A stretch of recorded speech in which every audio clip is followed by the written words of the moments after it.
Hello students, welcome on my YouTube channel Ajay Kumar online study way. हम पढ़ रहे थे चैप्टर दरख्त की पुकार। तो वीडियो का जो पार्ट 1 है वो ऑलरेडी अपलोड हो चुका है। तो ये वीडियो का पार्ट नंबर 2 है। अगर आपने पहली वाली वीडियो नहीं देखी है तो आप प्लेलिस्ट पर क्लिक करके पहली वाली वीडियो देख सकते हैं और उसके बाद ही आप ये वाली वीडियो देखें। ठीक है, ये जो पार्ट 1 था उसमें हमने चैप्टर की रीडिंग करी थी और ये जो पार्ट 2 होने वाला है इसमें हम अल्फाज मैनी और बाकी जितने भी सवालात हैं वो पढ़ेंगे। ठीक है, तो वीडियो को एकदम ध्यान से देखना और आखिर तक देखना ताकि जो भी मैं आपको बताने वाला हूँ वो आपको अच्छे से समझ में आ जाए। तो चलिए ज़्यादा वक्त ना लेते हुए वीडियो को शुरू करते हैं, लेकिन इससे पहले अगर आप चैनल पर नए हैं तो चैनल को सब्सक्राइब ज़रूर कर लीजिएगा और साथ ही साथ बेल आइकन ज़रूर प्रेस करिएगा ताकि जो भी अब वीडियो अपलोड हो तो उसकी नोटिफिकेशन आपको सबसे पहले मिले। तो चलिए शुरू करते हैं अल्फाज मैनी। अब हम बढ़ते हैं सवालात की ओर। तो देखिए ये जो सवाल नंबर 2 है इसमें लिखा है सोचिए और बताइए। आपको सोच के बताना है और सोच के आपको क्या बताना है, वही जो आपने चैप्टर में ऑलरेडी पढ़ रखा है। जो सबक हमने पहले से पढ़ रखा है उसी को ध्यान में रखते हुए इन सवालात का जवाब आपको देना है। ठीक है, तो पहले एक बार सवालात को पढ़ लेते हैं कि सवालात में लिखा क्या है। सबसे पहला सवाल है दरख्त ने हामंद से क्या कहा। उसके बाद है हामंद ने किस तरह दरख्त की मदद की। उसके बाद है दरख्तों की हिफाजत क्यों ज़रूरी है और इसके बाद है हामंद दरख्त के साथ क्यों लिपटा। तो ये इसके सवालात हैं। तो चलिए हम इनका जवाब देखते हैं जल्दी से। चलिए ये रहे इनके जवाब। तो सबसे पहला सवाल जो है दरख्त ने हामंद से क्या कहा, तो इसका जवाब यहाँ पर लिखा हुआ है दरख्त ने हामंद से कहा कि क्या आप मेरे दोस्त बनोगे। ठीक है, दूसरा सवाल देखते हैं हामंद ने किस तरह दरख्त की मदद की। तो इसका जवाब है दरख्त की मदद के लिए हामंद दरख्त से लिपट गया। ठीक है, उसके बाद देखिए दरख्तों की हिफाजत क्यों ज़रूरी है। ठीक है, यानी कि जो जंगल है, जंगल में क्या होता है, दरख्त होते हैं, तो दरख्तों का बचाव हमें क्यों करना चाहिए, उनकी हिफाजत क्यों करनी चाहिए, उनको हमें प्रोटेक्ट क्यों करना चाहिए। तो इसका जवाब है क्योंकि दरख्त हमारे माहौल को साफ़ रखते हैं। यानी कि जो दरख्त होते हैं वो हमारे वातावरण को साफ़ रखते हैं, हमारा जो इन्वायरमेंट होता है उसको साफ़ रखते हैं। आगे देखिए अगला सवाल है हामंद दरख्त के साथ क्यों लिपटा। तो इसका जवाब है क्योंकि यहाँ पे देखिए क्योंकि एक शख्स हाथ में कुल्हाड़ी लेकर दरख्त को काटने के लिए आ रहा था। तो जब हमने लेसन पढ़ा था, जब हमने सबक पढ़ा था तो उसमें हमने देखा था कि एक शख्स जो था वो हाथ में कुल्हाड़ी लेकर दरख्त को काटने के लिए आ रहा था। तो हमने ने जैसे ये सब देखा तो वो तुरंत दरख्त से लिपट गया, क्योंकि जो भी दरख्त को काटने के लिए आ रहा होगा तो वह हामिद को तो नहीं काट सकता था। ठीक है, अगर दरख्त को काटना तो सबसे पहले उसको हामिद को काटना पड़ता, लेकिन ऐसा नहीं हो सकता था। तो इसलिए जो हामिद था वो दरख्त के साथ लिपट गया था ताकि जो शख्स दरख्त को काटने के लिए आ रहा है वो दरख्त को ना काट पाए। ठीक है, तो ये थे इसके सवालात। आगे बढ़ते हैं कि आगे क्या लिखा हुआ है। देखिए यहाँ पर आपको जो तीसरा सवाल दिया है इसमें लिखा है मिसाल देकर अल्फाज बनाइए। यानी कि आपको एक एग्जाम्पल दी हुई है और इसी एग्जाम्पल की मदद से आपने इनको जोड़कर अल्फाज लिखने हैं। तो सबसे पहले यहाँ पे लिखा हुआ है दाएं जमा बाएं, दाएं जमा बाएं। तो ये क्या बना, दाएं बाएं।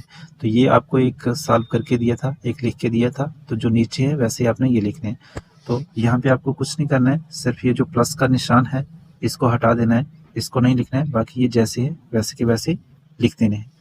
तो चलिए मैं एक बार आपको करके बताता हूँ।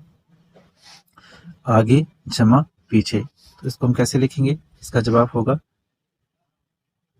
आगे, ठीक है, और इसके बाद पीछे। ठीक है, यहाँ पर थोड़ी स्पेस कम है तो आप इसको अपनी नोटबुक में अच्छे से लिख सकते हैं। ठीक है, जो यहाँ पे लिखा है वही लिखना है, सिर्फ प्लस का जो निशान है इसको नहीं लिखना है। आगे देखिए, आगे लिखा है ऊपर जमा नीचे, तो इसको आप कैसे लिखोगे, ऊपर नीचे। ठीक है, ऐसे लिखा जाएगा ये।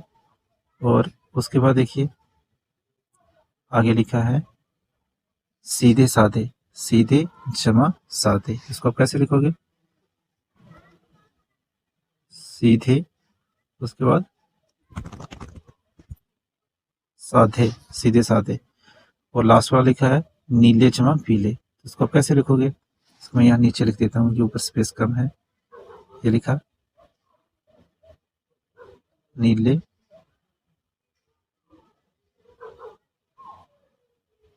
पीले, ठीक है। तो ये बन गया आपका नीले पीले। उसके बाद देखिए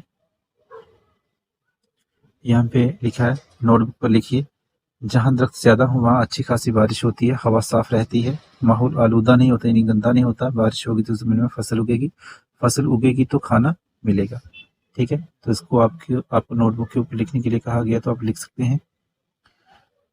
आगे यहाँ पर देखिए, मिसाल देकर हर लफ्ज का मुतजाद लिखिए। तो मुतजाद हमने पढ़े थे, किसको कहते हैं? इनको हम या तो जिद कहते हैं, ठीक है, और इंग्लिश में इनको हम क्या कहते हैं? अपोजिट्स। क्या कहते हैं? अपोजिट्स, यानी अपोजिट वर्ड्स, ठीक है। और या फिर हिंदी में हम इनको क्या कहते हैं? विलोम शब्द। क्या कहते हैं? विलोम शब्द, ठीक है। हिंदी में हम इनको विलोम शब्द कहते हैं, और उर्दू में कहते हैं मुतजाद या फिर जिद। तो चलिए यहाँ पर देख लेते हैं, एक आपको यहाँ पे करके बताया है। मिसाल यानी एग्जाम्पल, ज्यादा का क्या होता है? कम। ऐसे नुकसान का क्या होगा? फायदा। फायदा हम ऐसे लिखेंगे, ठीक है। उसके बाद जमीन है, तो जमीन का देख लेते हैं, जमीन का क्या होगा? तो जमीन का होगा आसमान, ठीक है। ऐसे हम लिखेंगे आसमान। आपने अपनी नोटबुक के ऊपर इसको बिल्कुल छोटा छोटा लिखना है। उसके बाद है खुश। खुश का क्या होगा? दुखी, ठीक है। उसके बाद सही है, तो सही का क्या होगा? गलत। ऐसे आप गलत लिखोगे, ठीक है। तो ये थे मुतजाद अल्फाज। तो यहाँ पे देखिए, यहाँ पे आपको कैसे इनको लिखना है?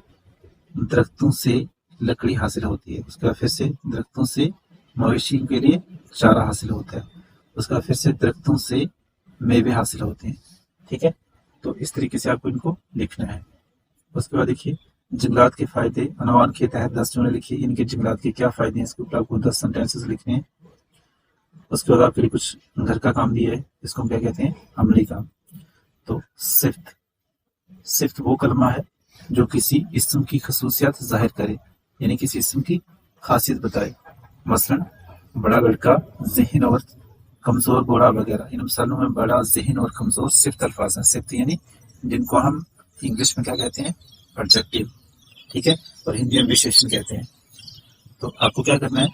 अपने उस्ताद की मदद से मजीद 10 सिफ्त अल्फाज लिखिए, यानी कि ऐसे लफ्ज़ आपको लिखने हैं जो एडजेक्टिव हो यानी सिफ्त हो, ठीक है।